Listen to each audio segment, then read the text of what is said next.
한국 사상에서 이제 주제를 한번 점검해 보자고. 한국 사상에서는 중요한 큰 주제가 4가지가 있었던 셈이야. 이론적인 주제 중에 첫 번째가 한국의 불교 사상이었었죠. 그리고 우리는 한국 불교의 특징을 뭐라고 설명했었냐면 통합을 중시하는 전통이 한국 불교의 가장 중요한 특징이라고 설명했는데 이 통합 중시의 불교를 통불교의 불교, 통불교의 전통이다 이렇게 설명했었죠. 그래서 한국 불교에서 스님을 3명 정리했었어. 통신라 초기의 세상을 떠나신 원효, 그리고 원효의 원흉회통 화쟁 사상을 계승해서 고려 때 교정과 선정의 갈등을 통합하려고 애쓰신 분이 2분이 있었지. 첫 번째가 의천, 그 다음이 진울. 3분의 공통점은 통합 중시다 이렇게 설명을 했었던 게 첫 번째 테마였습니다. 2번째 테마는 조선의 성리학 논쟁인데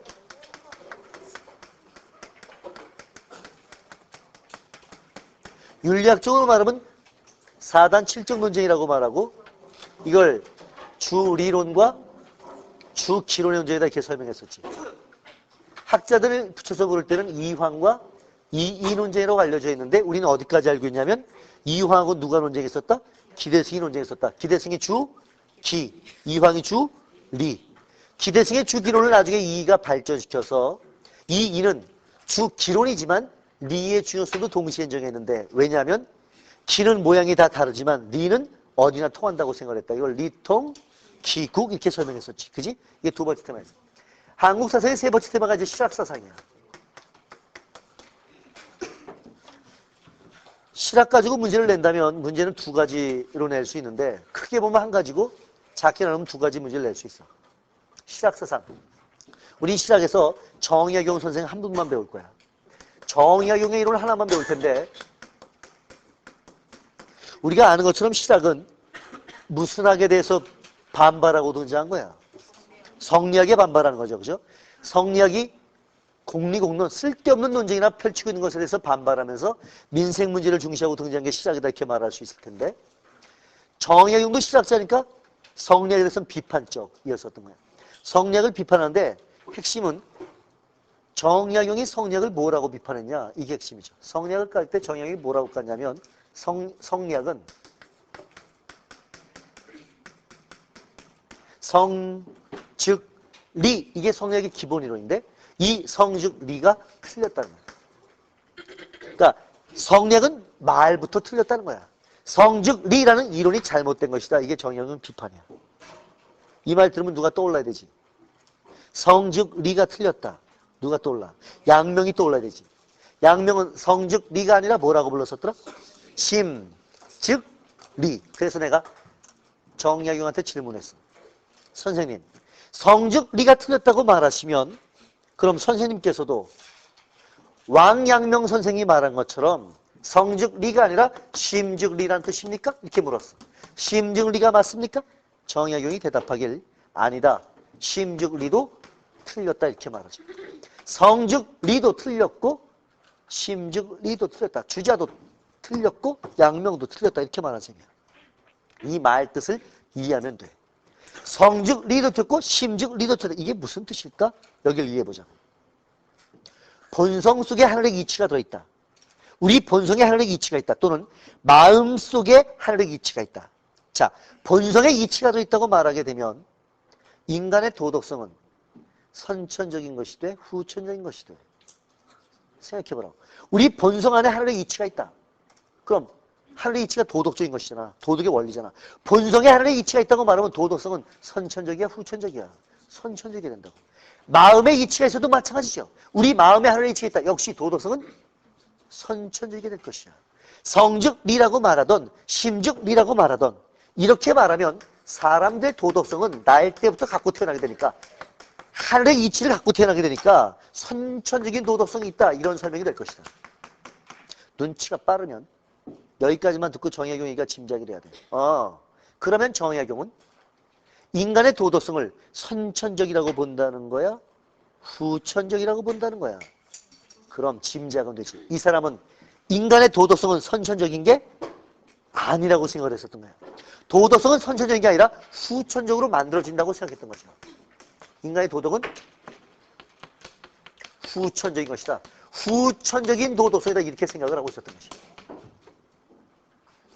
사람들의 도덕성은 후천적이라고 생각을 했으니까 정의역은 뭐에 반대하는 거야? 선천적인 도덕에 반대했던 것이고, 선천적인 도덕에 반대하니까 성즉리 틀렸다, 심즉리 틀렸다, 이렇게 말한 거란다. 이해가 됐어?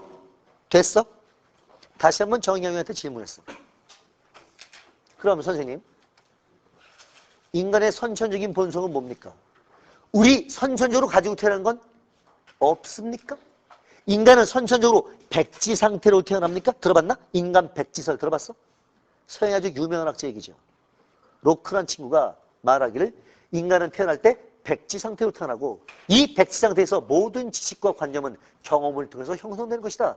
영국의 경험론자 로크라는 사람의 설명인데, 로크가 말한 것처럼 인간은 백지로 태어납니까? 이렇게 물었어. 정의학용이 대답했어. 아니다. 백지는 아니다. 원래 우리가 태어날 때 우리 본성에 들어있는 게 있기는 있다, 이렇게 말해. 원래 우리 본성에 있는 게 있긴 있다. 다시 물어야 되지. 그럼 대체 우리 본성에 무엇이 있습니까? 우리 본성에 뭐가 있습니까? 이 양반 대답이야.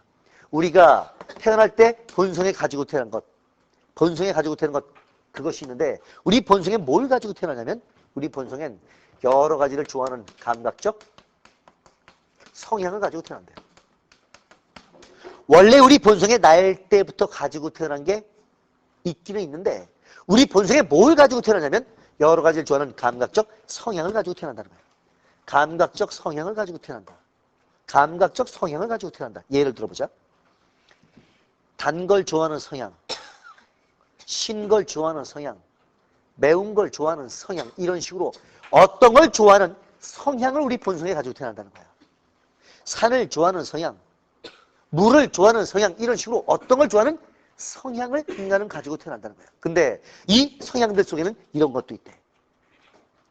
선한 걸 보면 마음이 즐겁고 흐뭇해서 그 선한 것을 따라가고 싶어하는 성향들도 있고, 악과 욕망을 즐겨서 그 욕망을 따라가는 성향들도 있고, 인간은 다양한 뭐만 가지고 태어난다? 성향만 가지고 태어난다는 거야.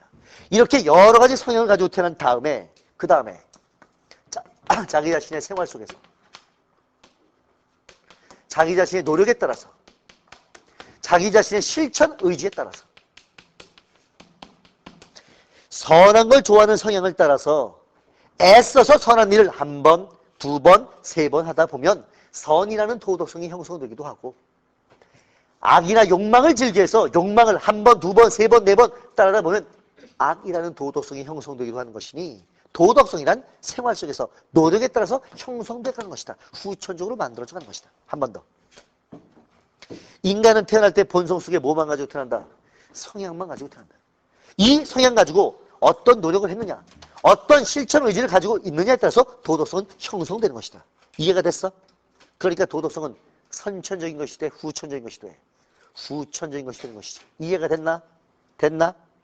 이게 정의학의 생각인데, 이때 정의학용은 우리가 어떤 걸 좋아하는 성향, 이 성향을 이 양반이 한자로 뭐라고 썼냐면 이렇게 썼던 거예요. 읽어봐. 기호야. 이 기호는 기호지방, 그때 기호가 아니죠, 그죠? 기호지방 할 때는 경기 충청지방이었었죠. 이 기호는 기호지방 할 때 기호가 아니야. 기는 좋아한다는 뜻이야. 호도 좋아한다는 뜻이야. 어떤 걸 좋아하는 성향이라는 뜻이야. 언제 주로 이 말을 쓰냐면, 내가 커피를 좋아하는데, 커피, 이거 내 뭐야? 기호식품, 기호품이라고 말할 때, 기호품? 그때 쓰는 기호야. 어떤 걸 좋아하는, 담배, 그치? 담배도 기호식품이지. 담배 얘기는 수업 시간에 하면 안 되겠지?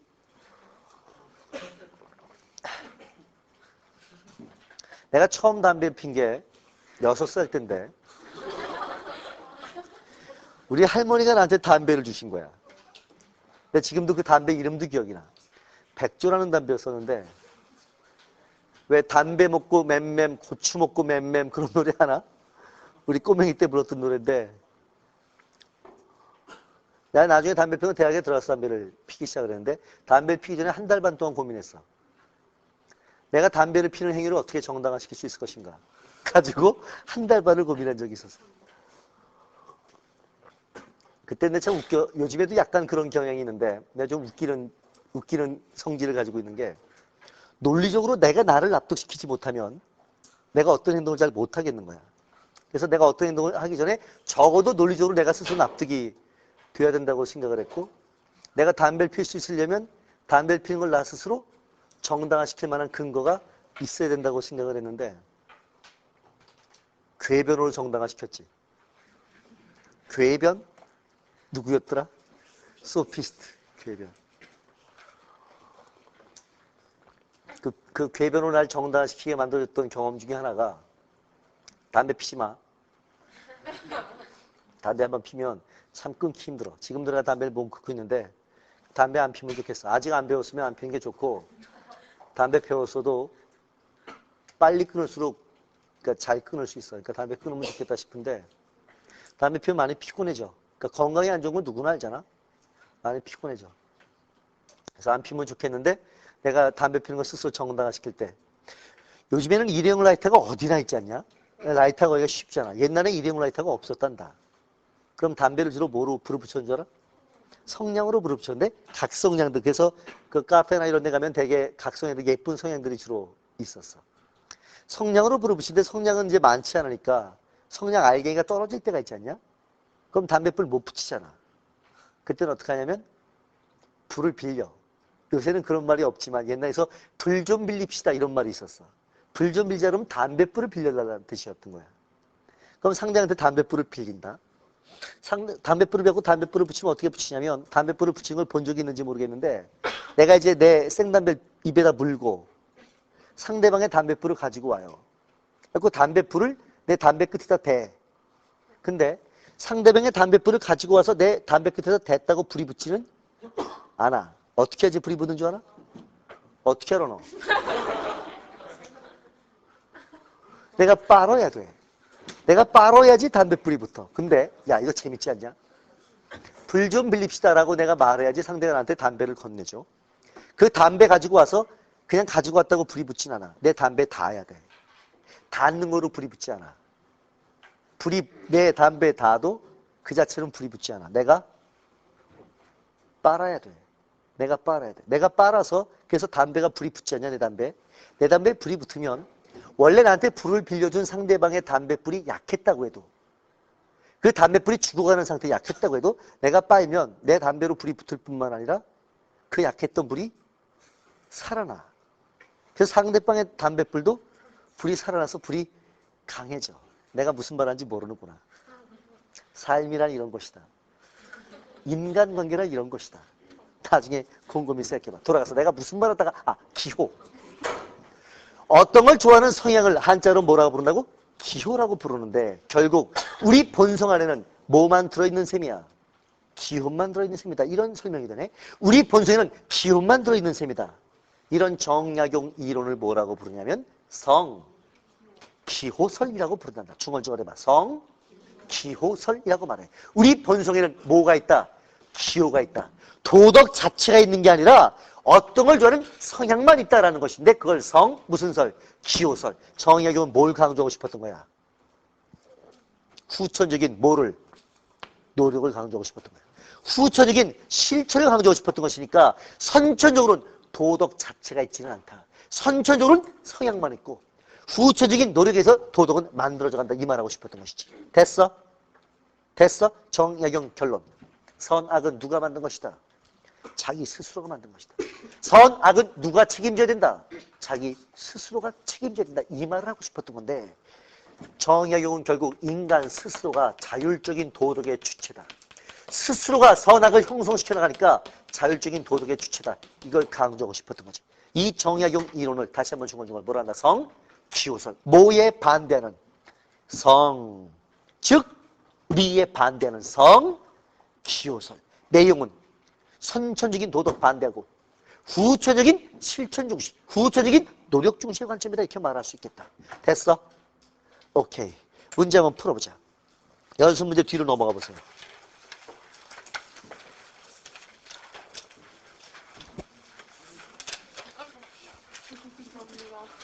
이것이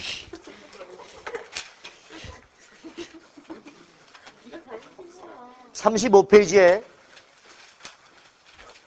20번 문제 봐봐.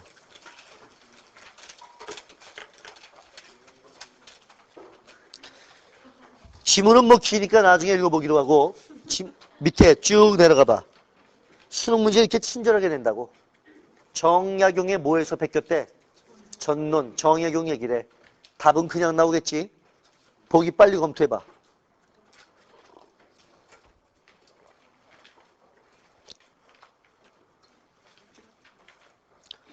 몇 번 하면 되겠다? 그렇죠. 5번 하면 되는 거죠. 5번 옆에다가 화살표 찍. 성, 무슨 설? 그렇지. 성기호설. 그래서 실학에선 정형의 성기호설을 이해하면 되고 조금만 더 깊이 가자면 말이야. 내가 우리 교과서 1단원은 설명 안 하고 넘어오는 중인데 교과서 1단원에서 공부할 만한 게 첫 번째가 인간관, 두 번째가 자아실현과 인격완성.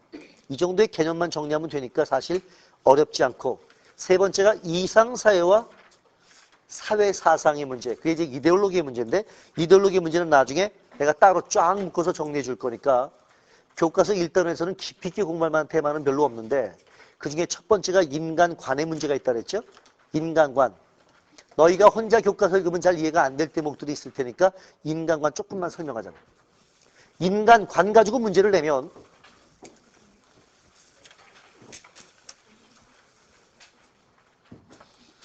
교과서 1단원 얘기야. 인간관.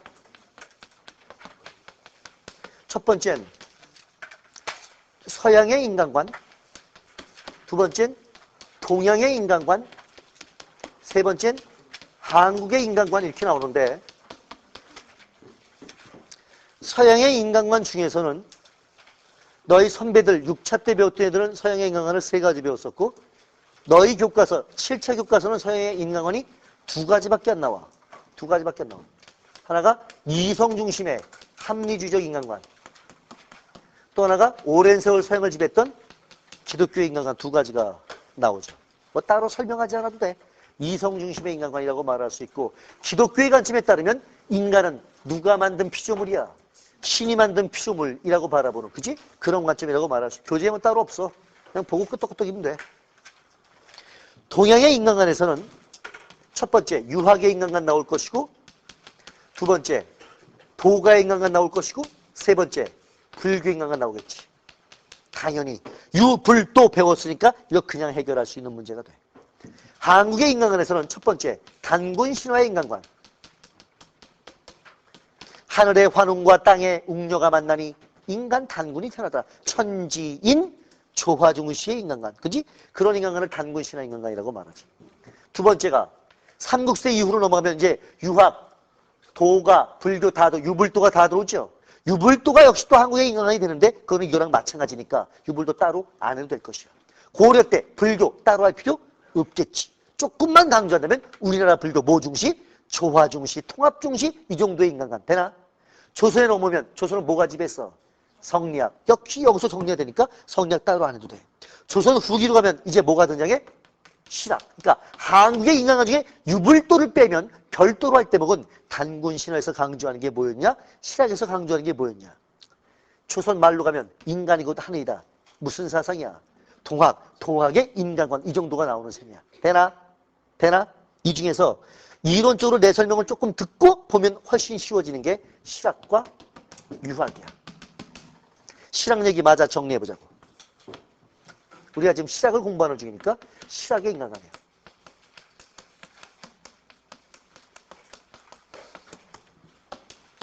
첫째, 실학은 무슨 학에 대해서 비판적이더라?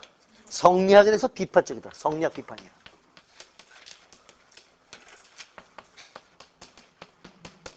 주자는 기억나나? 주자는 인간이 몇 가지 측면을 가지고 있다고 봤지? 2가지면 하나는 정신적 바탕, 본성의 측면과 또 하나는 육체 측면이 있다. 이 본성엔 하늘의 이치가 있고 육체엔 감정과 욕망이 있다. 하늘의 이치는 순수하게 선에서 악이 없다. 순선. 감정 욕망은 선도 가능, 악도 가능이다. 이걸 보존하고 이걸 조절해야 인격이 완성된다. 존, 천리, 거, 인욕. 그러니까 주자가 볼 때 인간의 최종 목표는 뭐의 완성이야? 인격 완성이야. 주자가 볼 때 최종 목표는 인격의 완성이야. 다시 말하면 성리학의 인간관은 주로 인격 완성을 지향하는 도덕적 관점이었던 거야. 성리학은 도덕적 인간을 중시하고 도덕적 인간을 강조했었던 것이지. 시락은 여기에 반발하는 거예요. 성리학은 인격 완성, 도덕을 중시하고 도덕적으로만 인간을 바라보는데 시락은 여기에 반발한다고. 인간을 도덕적으로만 보지는 말자는 거예요. 인간을 도덕으로 좁혀보지 말자는 거예요. 인간은 살도 있고 피도 있고 욕망도 있고 감정도 있는데 이 현실적인 인간을 현실적으로 그대로 인정해야지 도덕으로 좁혀서 인간을 몰고 가는 건 잘못이다. 다시 성리학은 주로 인간의 어떤 측면을 중시하는데 도덕적 측면을 중시하고 도덕적인 걸 강조하는데 시락은 인간을 현실적으로 바라보자는 거야. 현실적으로 살도 있고 피도 있고 욕망도 있고 감정도 있는 인간 전체를 그대로 바라봐야지 도덕으로 좁혀보지는 말자는 거야. 현실적인 인간을 강조하는 거야. 살도 있고 피도 있는 그걸 기혈적 존재라고 쓰기도 한다. 이제 감이 좀 오지 않냐? 기가 정신적인 면이겠냐? 육체적인 면이겠냐? 육체적인 면이겠지. 혈은 뭐겠냐? 살도 있고 피도 있는. 그러니까 우주의 기운과 다른 살도 있고 피도 있는 인간을 현실적으로 바라보자. 이게 시락의 첫 번째 생각이란다. 됐어? 두 번째. 시락은 인간을 자율적 도덕 주체라는 걸 강조하지. 인간 스스로가 선악을 형성하는 자율적인 도덕의 주체다. 이걸 특별히 강조한 친구가 누구라고? 정약용이라는 거야. 정약용의 무슨 이론이? 성기호설 써 너희가 써너. 성기호설이 인간이 자율적 도덕 주체라는 걸 강조하다. 됐어? 세 번째. 고개 들어보라고. 서양적 사고방식은 내가 좀 이따 다시 한번 더 설명할 텐데 서양적 사고방식은 자연과 인간이 하나라는 걸 강조해왔나? 자연과 인간이 떨어진 둘이라고 사고해왔나? 서양적 사고방식의 기본은 자연과 인간이 분리되어 있다고 사고하는 거야. 자연과 인간이 떨어져 있다고 생각하는 거야. 아직 여기 진도 안 나간 만들도 있지만 근대 철학자 데카르트 얘기할 때 내가 아까 설명했었지. 이런 데카르트 그 친구의 그 유명한 말이 뭐라고? 나는 생각한다. 고로 존재한다.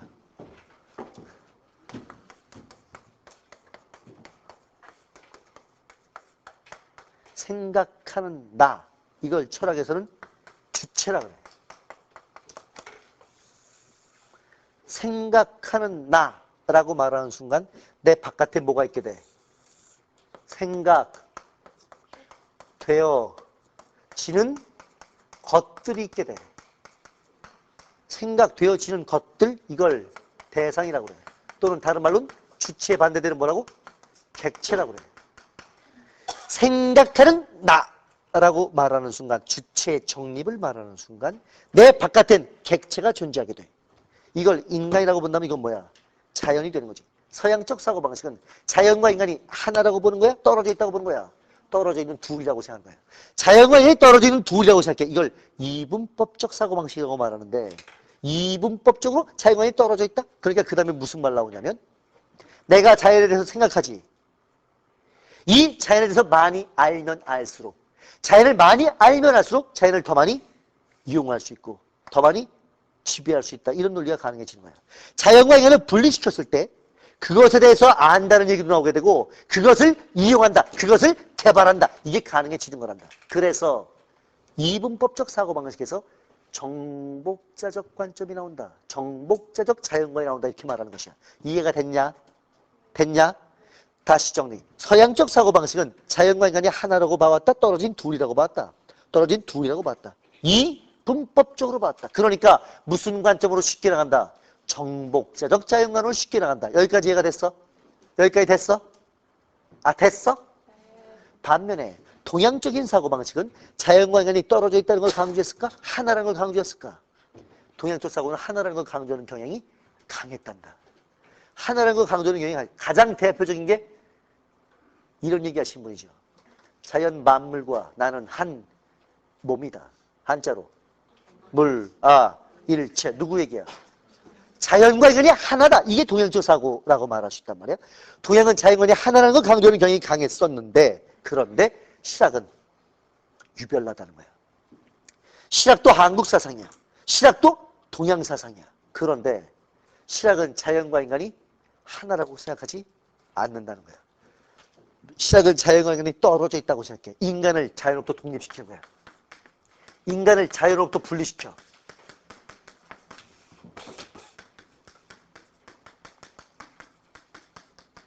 인간은 자연으로부터 독립된 존재라고 바라보는 게 실학의 특징 중에 하나란다.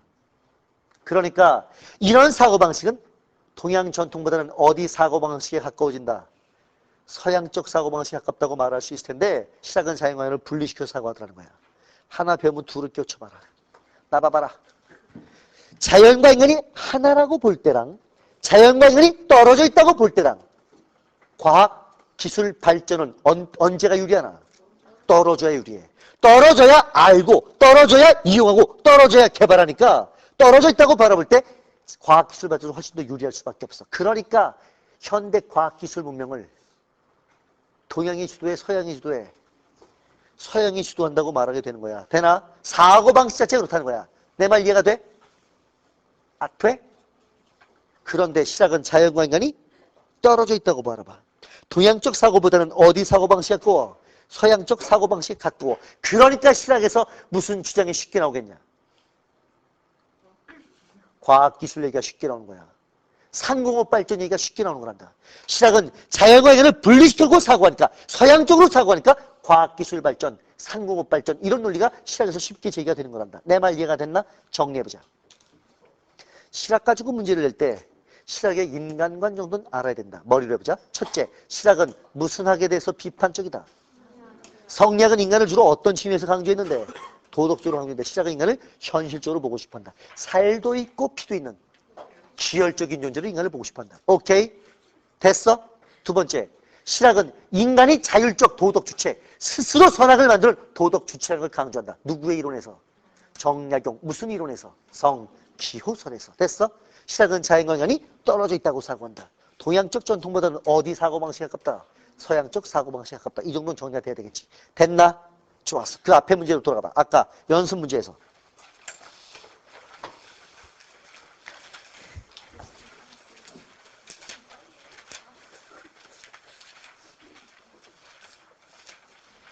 (34페이지) 19번 문제. 지문 맨 위에 먼저 봐볼까? 위로 올라가 봐봐. 18번 거 위에 있는 지문. 농사 짓는 사람은 토지를 갖고 농사 짓지 않는 사람은 토지를 갖지 못하게 하려면 여전제를 실시해야 된다. 이거 정의역의 여전론이라고 그러죠? 됐나? 아, 됐나? 좋았어. 여전론의 기본 원칙은 뭐야? 공동생산, 공동노동, 노동한 만큼 분배하는 거죠. 그죠? 노동 일수에 따라서 분배하는 것이니까. 되나? 이게 누구의 원칙이었는 줄 아나? 이게 마르크스의 원칙이 됐었단다. 마르크스의 사회주의 경제의 원칙이 됐었던데 그러니까 정의영 선생님 대단한 양반이야. 이 양반이 마르크스를 뭐 알 리가 없잖아. 마르크스 선배야. 근데 마르크스의 사회주의 원칙 가지고 유사한 원칙을 제시하는데 그걸 여전론이라고 말하지. 19번. 위와 같은 사상을 전개한 사상가의 인간관, 실학의 인간관으로 적절한 것은 그랬습니다. 1번. 인간은 유기적 물질, 손 좀 치워봐. 하나로서 자연의 일부이다. 이런 걸 자연주의적 인간관이라고 그래. 자연주의적 인간관. 2번. 인간은 자연으로부터 독립된 자율적 인격 주체이다. 성, 기호설에서 이런 말 나올 수 있겠다. 됐어? 3번. 인간은 조물주 하나인 존재로서 모두가 존귀하고 평등하다. 이건 뭐야? 이건 뭐야? 인내천이죠? 이건 기독교가 아니죠? 기독교는 인간은 신의 피조물일 뿐이야. 신과 하나라고 말할 수 있으려면 이건 동학적 사고방식, 동학이라고 봐야 되는 거지. 그지? 좋아. 4번. 인간은 무지와 탐욕으로 인해 고통에 빠져 괴로워하는 존재이다. 이거 뭐야? 집성제, 고성제. 어디의 관점이다? 불교의 관점이다. 인간은 신에 의해 자유의지와 창조 능력을 부여받은 영적 존재이다. 이게 뭐야? 기독교적 관점이다. 이렇게 볼 수 있겠죠. 됐습니까? 오케이. 좋았어. 근데 여기서 한 가지만 더 설명하자. 자, 실학의 인간의 기본적인 특징은 다 이해가 됐다고 보는데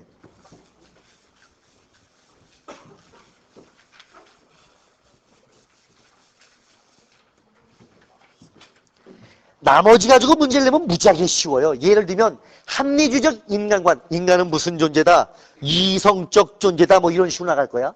기독교 인간관, 조금만 인간은 신의 피조물이고 뭐 자유의지하고 뭐 이런 거 가지고 있다 이렇게 설명하겠지, 그지? 도가는 인간은 모의 순리를 따르는 존재다, 자연의 순리로 할 거야. 불교의 인간관은 아까처럼 무지와 탐욕에 의해서 고통에 허덕이는 존재다, 이런 식으로 불교적 관점이지. 딱 보면 뭔지 아는 거야. 되나? 동학은 인간은 곧 하늘님이다, 인내, 천이다, 이런 식으로 나가게 되겠지. 시작은 몇 가지 특별한 요소가 있으니까 내가 설명했었던 거지. 됐어? 됐어? 됐다고 봐. 근데 유학은 잠깐 내 설명을 듣고 넘어가야 돼. 내가 유학의 인간을 읊어볼 테니까 이 말이 해석이 되나? 해석이 되나? 잘 들어봐라. 인간은 천의 깊음과 지혜의 형상을 가장 완벽하게 부여받은 중간적 존재자이며 만물의 영장이다. 다시. 인간은 천의 깊음과 지혜의 형상을 가장 완벽하게 부여받은 중간적 존재자이다. 이런 문장을 어디서 들어는 봤나? 문장 들어봤어? 안 들어본 자들을 위해서 다시 한번. 주자 얘기로 이해하면 이해가 빨라. 주자가 볼 때 인간은 본성적 측면을 가지고 있어. 여기에 뭐가 있었지? 하늘에 이치가 있었지. 근데 인간은 뭐도 있었지? 육체도 있었어. 육체는 감정과 욕망이 있었어. 이건 순선 무학이었고 이건 가선 가학이었어. 인간은 몇 가지 측면을 가지고 있어? 두 가지 측면 가지고 있어. 적용해보자고. 이 본성, 하늘의 이치. 어디에 이치? 하늘의 이치. 그럼 이건 어디서 온 거야? 하늘에서 온 것이야. 이 육체의 모양은 어디에서 왔을까? 땅에서 왔다는 거야. 그래서 인간은 하늘이 준 정신적 바탕과 이걸 더럽게 어려운 말로 천의 깊음, 하늘이 준 정신적 바탕이라는 뜻인 거야. 지혜, 형상, 땅이 준 육체의 모양을 동시에 가지고 있는, 하늘의 깊음과 땅의 모양을 동시에 가지고 있으니 완벽한 하늘도 아니고 완벽한 땅도 아니고 양측면 동시에 가지고 있으니 무슨 존재다? 중간적 존재다. 이렇게 설명하면 이건 어디의 인간관을 말한다? 유학의 인간관을 말한다. 이 정도 이해할 수 있으면 돼. 알아듣겠나? 이해가 됐나? 아, 됐나? 좋아, 됐다고 봐. 그럼 시작 개념 정리 땡이야. 넘어가자고. 그 다음에 이제 19세기 말 사상.